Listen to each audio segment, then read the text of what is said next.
Before the first dinosaur ever took a step on this planet, Earth was already 4 billion years old. Continents had crashed together into one gigantic supercontinent. The air itself was different, thicker, richer, almost toxic to breathe by today's standards. And the creatures crawling across the land weren't reptiles, weren't mammals, weren't anything you'd recognize. So what was actually living here before the dinosaurs showed up? Why were insects the size of dinner plates flying through the sky? And what killed nearly everything on Earth, right before the Age of Dinosaurs even began? Stick around, because the answer to that last question is one of the scariest events in our planet's entire history. Dinosaurs first appeared around 240 million years ago, but Earth had already been through hundreds of millions of years of wild, dramatic history before that. Go back to around 300 million years ago, the late Carboniferous and early Permian periods, and you'd find a planet covered in dense, swampy rainforests. No grass existed yet, no flowers, just towering fern-like trees and horsetail plants growing over 100 feet tall. The air was thick with oxygen, up to 35% of the atmosphere, compared to about 21% today.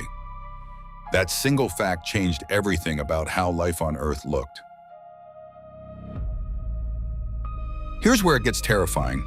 High oxygen levels let insects grow to sizes that seem impossible today.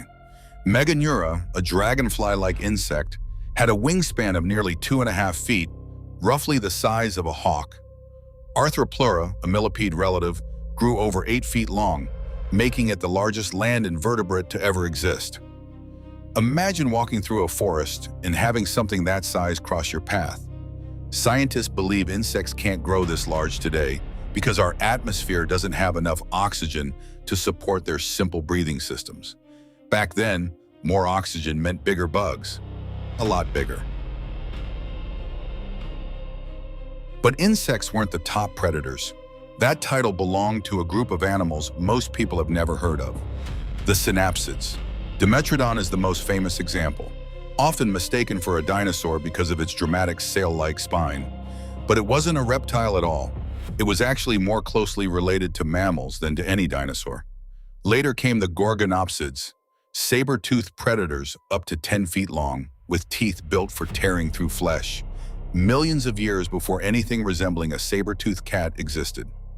These animals were the apex predators of their world, dominating the land for tens of millions of years. This entire era is sometimes called the Age Before the Dinosaurs, and for good reason. It had its own rulers, its own giants, and its own brutal food chain. By the Permian period, nearly all of Earth's landmasses had collided into a single supercontinent called Pangaea, surrounded by one enormous ocean called Panthalassa. This had massive consequences. Inland areas far from any coastline became brutally dry deserts. Coastlines stayed lush and swampy. Earth wasn't one climate.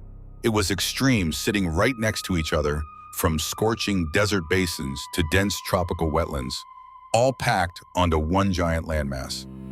This was the stage set right before the most catastrophic event in the history of life on Earth.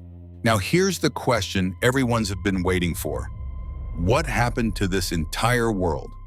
Why don't we see giant insects and sail-backed predators walking around today? About 252 million years ago in what's now Siberia, the ground itself tore open. Massive volcanic eruptions, some of the largest in Earth's history, poured out lava across an area roughly the size of the continental United States. This event is known as the Siberian Traps, but the lava wasn't even the deadliest part.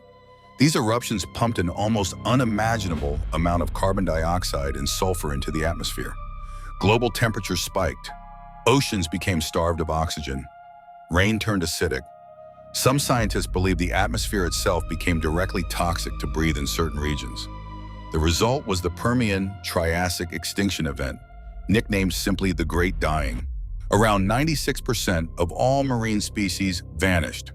Roughly 70% of land species were wiped out entirely. The giant insects disappeared almost completely. Some scientists think the drop in atmospheric oxygen afterward made their gigantic bodies impossible to sustain ever again. The gorgonopsids and most of the great synapsid predators were erased from the planet. It remains the closest life on Earth has ever come to being completely wiped out. And here's the part that should give you chills. This devastation, this near-total collapse of life, is exactly what cleared the stage for what came next. With the old rulers gone and the ecosystem essentially reset, a new group of reptiles slowly began to rise from the wreckage over the following millions of years.